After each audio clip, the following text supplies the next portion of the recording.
చంద్రబాబు నాయుడు అంటున్నాడు కొడకల్లారా అని మాట్లాడతారా, వైసీపీ వాళ్ళందరినీ కూడా కొడకల్లారా అని మాట్లాడతారా? ఇదా ప్రజాస్వామ్యము? మీరు మాట్లాడింది ఏంది, మీరు చూపించే చెప్పులేంది చూపించి మీరా ప్రజాస్వామ్య పరిరక్షణ కోసం వస్తారు అంటే ఏంది? ఇంక అందరు అట్లే మాట్లాడాలనా, అందరు అట్లే చేయాలనా? ఏమన్నా బుర్రుందా వాళ్ళకి? మీరు అధికారంలో ఉన్నప్పుడు రైతులను ఏ విధంగా నష్టపరిచారో, రైతులు ఎన్ని ఇబ్బందులు ఎదుర్కొన్నారో కూడా ఈ రాష్ట్రంలో ప్రజలు మర్చిపోలేదని మరోసారి తెలియజేస్తా ఉన్నాను. అయిందే గాక ఇక నిన్న ముసుగు తీసేశారు. అందరికి తెలుసు, అందరికి ఎప్పుడో తెలుసు. వాళ్ళు డైరెక్ట్గా ముసుగు తీసి స్క్రీన్ మీదకి వచ్చారు. మీరు ఎన్ని ముసుగులు తీసినా, మీరు ఎంతమంది ఒకటైనా ఇక్కడ భయపడే వాళ్ళు ఎవరు లేరు.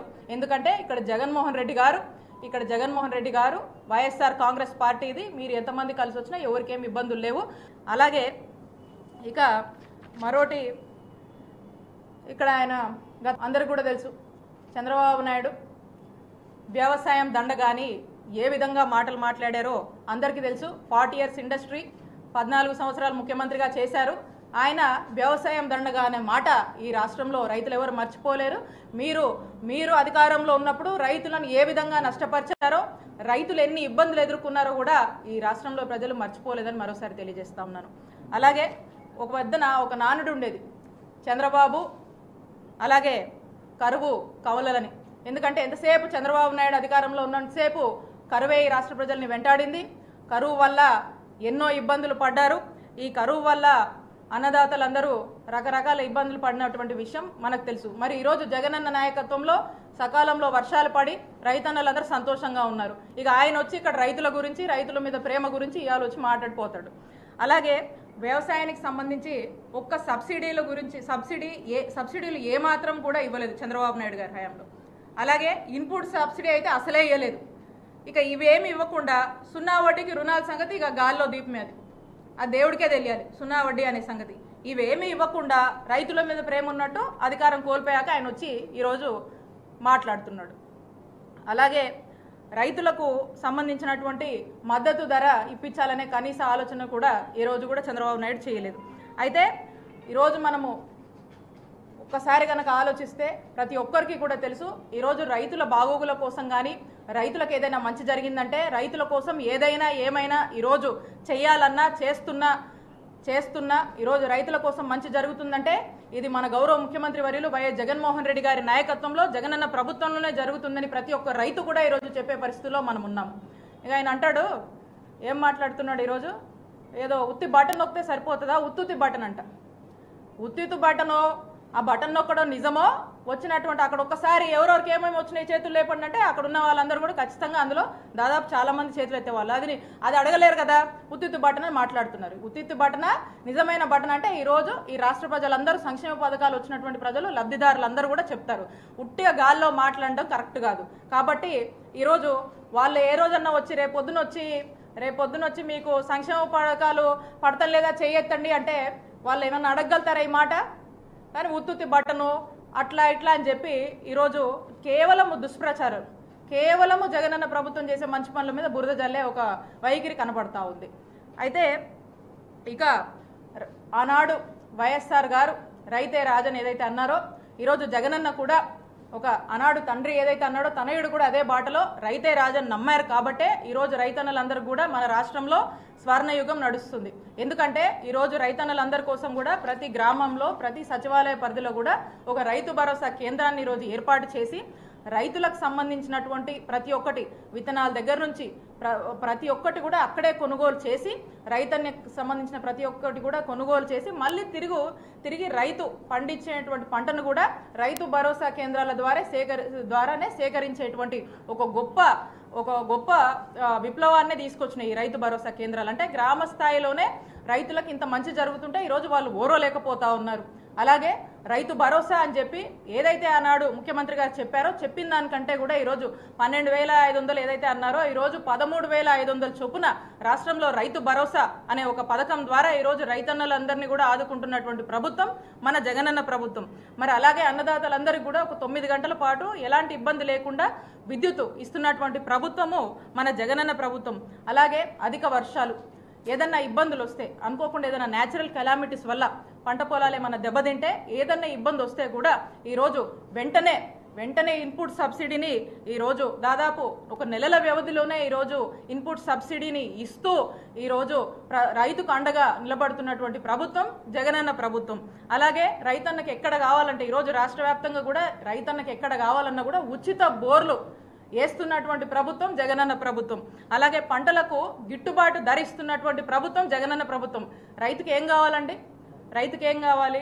సకాలంలో రైతుకు వర్షాలు ఉండాలి, ఒక గిట్టుబాటు అధిక దిగుమతి అనేది అధిక దిగుబడులు ఉండాలి, అలాగే అత్యధిక ధరలు రైతుకు కావాలి. ఈరోజు అవన్నీ కూడా ఈరోజు మన జగనన్న ప్రభుత్వంలో రైతుకి అన్నీ కూడా ఈరోజు అందుతున్నాయి. అలాగే రైతు చాలా సంతోషంగా ఉన్నాడు.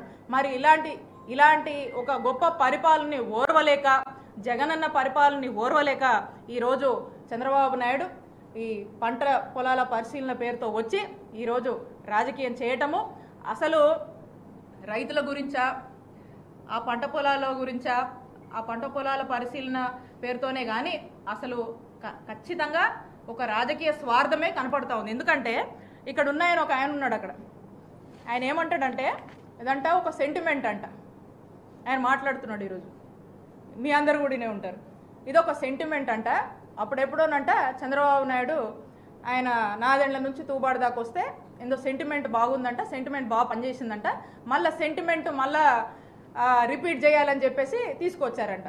అంటే మీ మనసులో ఉన్న మాటని ఆయన మనసులో ఉన్న మాట ఆయనే బయటికి చెప్పిండు. ఇది సెంటిమెంట్ మాత్రమే, సెంటిమెంట్ కోసం వచ్చారంట, అంతేగాని రైతుల కోసమో పంట పొలాల కోసమో ఏదో అనేది కాదు. కేవలం ఈ వేదిక రాజకీయం కోసం, వాళ్ళ స్వార్థ రాజకీయాల కోసం, కేవలం గోబెల్స్ ప్రచారాల కోసం వాళ్ళు వచ్చారు. ఇక్కడ రైతులు ఎవరు కూడా మీ మీ మీ డ్రామాని ఎవరు కూడా నమ్మే పరిస్థితిలో లేరు. రాష్ట్ర ప్రజలందరికీ తెలుసు, ఇక్కడున్న ప్రజలు కూడా ప్రత్యక్షంగా చూశారు. మీ సెంటిమెంట్ల కోసం, మీ స్వార్థ రాజకీయాల కోసం వచ్చారని స్పష్టంగా అర్థమవుతా ఉంది. అయితే అంతేకాకుండా ఈరోజు ఆయన అంటాడు, చంద్రబాబు నాయుడు అంటున్నాడు ఇక్కడంట ఎస్సీలకి, బీసీలకి, మైనారిటీలకి అసలు ఏం బాగా జరగట్లేదంట, అసలుకి ఏం జరగట్లేదంట అని మాట్లాడుతూ ఉన్నాడు. ఈరోజు రైతుల గురించి కానీ, బీసీల గురించి కానీ, ఎస్సీల గురించి కానీ, మైనారిటీల గురించి కానీ మాట్లాడే హక్కు చంద్రబాబు నాయుడుకి లేనే లేదు. ఎందుకంటే ఈరోజు మన జగనన్న ప్రభుత్వంలో ఈరోజు రాష్ట్రంలో అత్యధికంగా ఈరోజు వస్తున్నటువంటి సంక్షేమ పథకాల్లో చాలా ఎక్కువ శాతం కూడా ఈరోజు ఈ రాష్ట్రంలో ఉన్నటువంటి బీసీ, ఎస్సీ మైనారిటీలకు, ఎస్టీ మైనారిటీలకు అందరికీ కూడా అందుతూ ఉన్నాయి.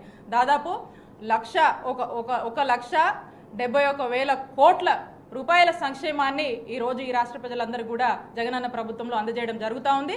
మరి దీంట్లో ఎక్కువ శాతం కూడా లబ్ధిదారులము ఉన్న బీసీలు, ఎస్సీలు, ఎస్టీలు, మైనారిటీలు ఉన్నామని తెలియజేస్తూ ఉన్నాము. మరి మీ హయాంలో వీళ్ళందరినీ కూడా, మా అందరినీ కూడా ఏ విధంగా రాష్ట్రంలో ఉన్నటువంటి అందరూ కూడా ఏ విధంగా ఇబ్బంది పడ్డారో తెలుసు. మరి ఈరోజు మీరా వచ్చి మాట్లాడుతున్నారు అంటే మీ రాజకీయాల కోసం ఇక ఏదంటే అది మాట్లాడతారు, ఏది పడితే అది విమర్శలు చేయొచ్చు. కాబట్టి మీరు చేసేటువంటి గోబల్స్ ప్రచారాలు కానీ, మీరు చెప్పేటువంటి అబద్ధాలు కానీ ఈ రాష్ట్రంలో ఎవ్వరూ నమ్మే పరిస్థితిలో లేరు. కాబట్టి మీరు ఈ కేవలం ఈ పేరుతో మీ రాజకీయ స్వార్థం కోసమే ఈరోజు చిలుకూరుపేట వచ్చారు, మా పల్నాడు జిల్లాలో తిరిగారు. కేవలము ఈ ఒక సిచ్యువేషన్ని మీరే క్రియేట్ చేసుకొని వచ్చారు. కాబట్టి మీరు వచ్చిన దాన్ని కానీ మీరు మాట్లాడింది కూడా ఎవడు నమ్మే పరిస్థితిలో లేరు అని చెప్పి ఈ సందర్భంగా తెలియజేస్తున్నారు. రైతులు కానీ ఈ రాష్ట్రంలో బీసీలు, ఎస్సీలు, ఎస్టీలు, మైనారిటీలు కానీ ఈ రాష్ట్రంలో మహిళలు కానీ ఈరోజు ఈ రాష్ట్ర ప్రజలు బాగున్నారంటే అది జగనన్న నాయకత్వంలోనే, ముందు కూడా జగనన్న నాయకత్వంలోనే ఖచ్చితంగా మేము బాగుంటాము. ఒక జగనన్న లాంటి నాయకుడు పరిపాలనలో మేము బాగున్నామని ఈరోజు రాష్ట్రంలో ప్రజలందరూ చాలా సంతోషంగా ఉన్నారు. ఇలాంటి నాయకుడు 10 కాలాల పాటు చల్లగా ఉండాలని ప్రతి ఒక్కరు దీవిస్తున్నారు. ఈ రాష్ట్ర ప్రజలందరూ కూడా జగనన్న నాయకత్వానికి, వైఎస్ఆర్ కాంగ్రెస్ పార్టీకి మద్దతుగా ఉన్నారని చెప్పి ఈ సందర్భంగా తెలియజేస్తున్నాను. ఇందాక చెప్తా ఉన్నాను, చంద్రబాబు నాయుడు గారు ఆయన వెళ్ళి పవన్ కళ్యాణ్ గారిని పరామర్శిస్తారు. మీరు చూసినట్టయితే మొన్న విశాఖ గర్జనలో చాలా పెద్ద ఎత్తున కూడా ప్రజలందరూ కూడా చాలా పెద్ద ఎత్తున ఆ ప్రాంతానికి వాళ్ళకు కావాల్సినటువంటి ఎగ్జిక్యూటివ్ క్యాపిటల్ని సాధించుకోవడానికి ఒక పెద్ద ఎత్తున వాళ్ళ మద్దతును తెలియజేశారు. అయితే అక్కడికి వెళ్ళి మంత్రులందరం కూడా ఏ విధంగా ఇబ్బంది పడ్డారో రాష్ట్ర ప్రజలందరూ కూడా తెలుసు. అందులో నేను కూడా ఉన్నాను.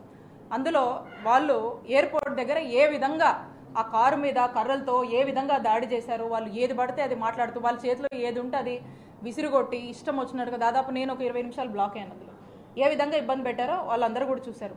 మేము ఇబ్బంది పడితే ఆయనకి ఏదో అయిందని ఆయనను పరామర్శించాడు. అయితే ఆయన వచ్చి ఆయన అక్కడి నుంచి వైజాగ్ నుంచి ఇక్కడికి వచ్చి ఆయన పార్టీ ఆఫీస్లో ఏం మాట్లాడతాడు, ఆయన ప్రజాస్వామ్యంలో కొడకల్లారా అని మాట్లాడడము ఎంతవరకు కరెక్టు? ఇదే ఆయన ఇచ్చే మెసేజ్, సమాజానికి ఇచ్చే మెసేజ్ అదేనా? ఆయన ఏం మాట్లాడతారు? చెప్పులు చూపిస్తారా? కొడకల్లారా అని మాట్లాడతారా? వైసీపీ వాళ్ళందరినీ కూడా కొడకల్లారా అని మాట్లాడతారా? ఇదే ప్రజాస్వామ్యము? వీళ్ళకి తెలిసిన ప్రజాస్వామ్యం ఇదేనా? ఇదే మెసేజ్ వాళ్ళ సమాజానికి ఇస్తున్నారా? ఇంకా వీళ్ళు అంటారు ప్రజాస్వామ్య పరిరక్షణ కోసం మేము వస్తాము అంటారు. మీరు మాట్లాడింది ఏంది? మీరు చూపించే చెప్పులేంది? చూపించి మీరా ప్రజాస్వామ్య పరిరక్షణ కోసం వస్తారు అంటే ఏంది? ఇంకా అందరు అట్లే మాట్లాడాలనా? అందరు అట్లే చేయాలనా? ఏమన్నా బుర్రుందా వాళ్ళకి?